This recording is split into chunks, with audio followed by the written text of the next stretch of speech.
256 BC, the Mediterranean off Sicily. A bronze ram splits a galley in half, and 300 men disappear beneath the waves. Sailors are cut down in masses until wooden decks turn slick with blood. A burning warship lights the horizon as its crew throws themselves into a sea already thick with wreckage. This is the Battle of Cape Ecnomus. Nearly 700 warships and over 200,000 men. It's one of the largest naval battles in human history. But let's change one thing. Rising from the chaos in the dead center of the Roman formation, tangled in tow ropes and surrounded by ore banks on every side, is something no one understands. A 9,000-ton Arleigh Burke-class guided missile destroyer from 2025 dropped into a battle it was never meant to see. So what happens when the most advanced destroyer on Earth is unleashed during one of antiquity's greatest naval clashes? Can it single-handedly shatter Rome's invasion force and change the course of the Punic Wars? Or is it just one steel ship against an empire of 330. First, let's talk about the warship that just materialized in the middle of an ancient battle. The Arleigh Burke stretches 509 feet of welded steel, powered by 4 gas turbines generating 100,000 horsepower. It cuts through water at over 30 knots, roughly 6 times faster than any galley here can row at a sprint. Its primary weapon is a 5-inch Mark 45 naval gun firing high explosive shells up to 13 nautical miles away at 20 rounds per minute, all guided by computer targeting. Below deck sit 96 vertical launch cells loaded with missiles that can erase targets beyond the horizon. And if anything gets close, a Phalanx CIWS spits 4,500 tungsten rounds per minute in a buzzing wall of death. Its AN/SPY radar tracks hundreds of contacts simultaneously. In a world where admirals stand on raised decks and squint at distant sails, this ship sees everything.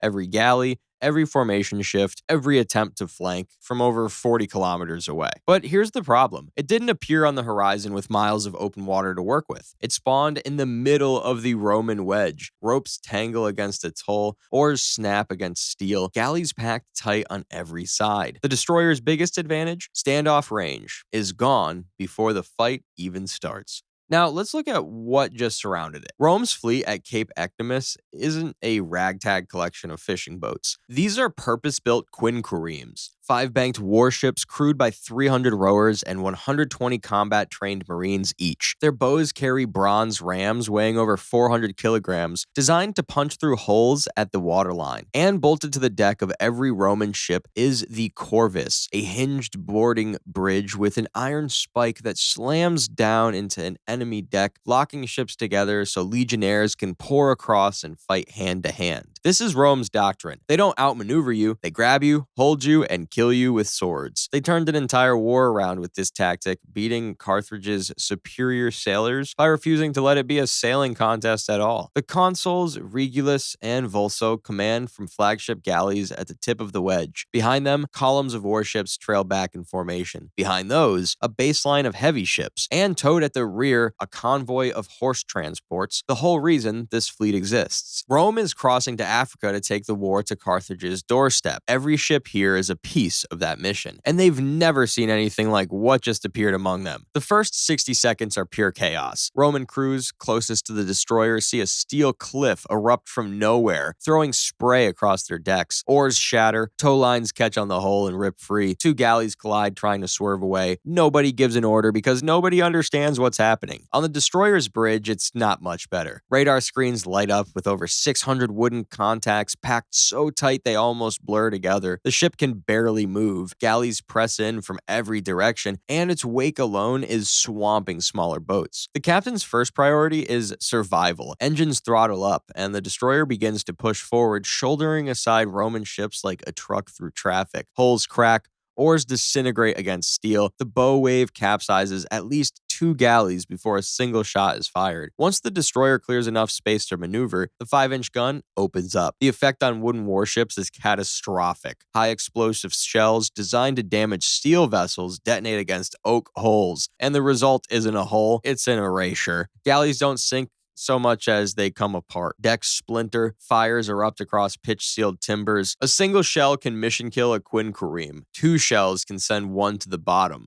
The gun works through the nearest Roman ships methodically. Flagship galleys first, kill the consoles, kill the coordination, then heavy warships to break the formation's spine. The destroyer carves a corridor of burning wreckage through the Roman wedge, accelerating into open water where it can finally use its speed. But this isn't a turkey shoot, and here's why. Rome has 330 ships spread across miles of ocean, fighting in 3 separate engagements simultaneously. The destroyer is one hull, it can only be in one place. While it tears apart the vanguard, the flanks and rear of the Roman formation keep moving, keep fighting, keep rowing toward Africa. And the Romans adapt. They're not cowards, and they're not stupid. After the initial shock, captains start to notice something. The Iron Fortress can't be everywhere. Its thunder weapon fires fast, but it fires in one direction at a time. So Roman galleys begin approaching from multiple angles. Not to sink it, they've already figured out that's impossible. To slow it, to pin it, to swarm it. Bronze rams slam against the destroyer's waterline. They can't punch through steel plate the way they'd breach oak, but repeated impacts at the rudder, the propeller shafts, the hull seams below the waterline, over dozens of collisions, damage accumulates. A bent shaft, a jammed rudder, even a few degrees of lost maneuverability matters when you're surrounded. Grappling hooks fly by the hundreds. The Corvus spike can't bite into steel decking, but ropes and iron hooks catch on rails, antenna mounts, anything that protrudes. Legionnaires don't care what the surface is made of. If they can get a rope on it, they're climbing it. The phalanx system shreds the first wave of boarders in a 3-second burst that sounds like the sky is tearing. But at 4,500 rounds per minute, its 1,550 round magazine empties fast. And that's the real battle, not firepower.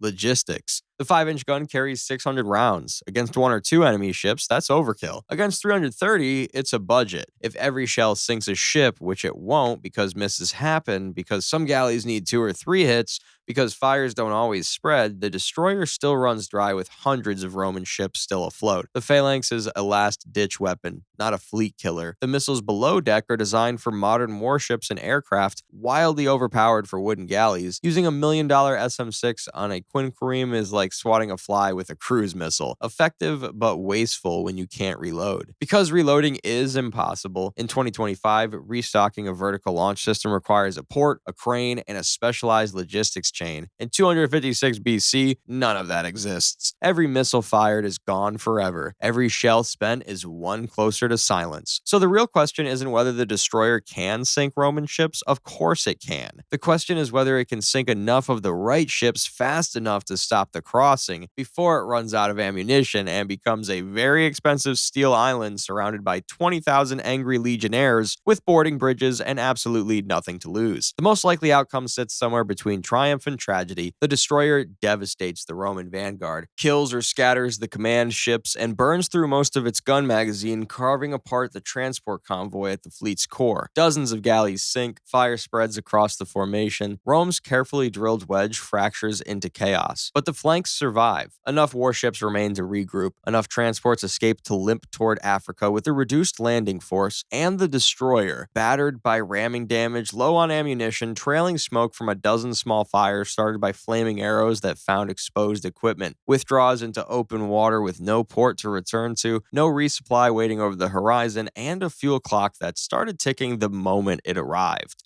It won the battle, but it can't win the war. One ship, no matter how advanced, can't substitute for a fleet, a supply chain, and entire civilization's industrial base. Rome loses thousands of men and dozens of ships, but Rome has more men and more ships. The destroyer has what it carried and nothing else. The survivors who row back to Sicily will tell stories that sound like myth. A floating iron mountain that spat fire and moved without oars. Senators will debate whether it was sent by the gods or risen from the deep, and somewhere on the open Mediterranean, a steel warship drifts with a skeleton crew rationing the last of its fuel, the most powerful vessel in the ancient world, and the loneliest. Or what do you think would happen? And if you're curious what would happen if Russia's superjet fought at Pearl Harbor, check out the video on screen now. Thanks for watching.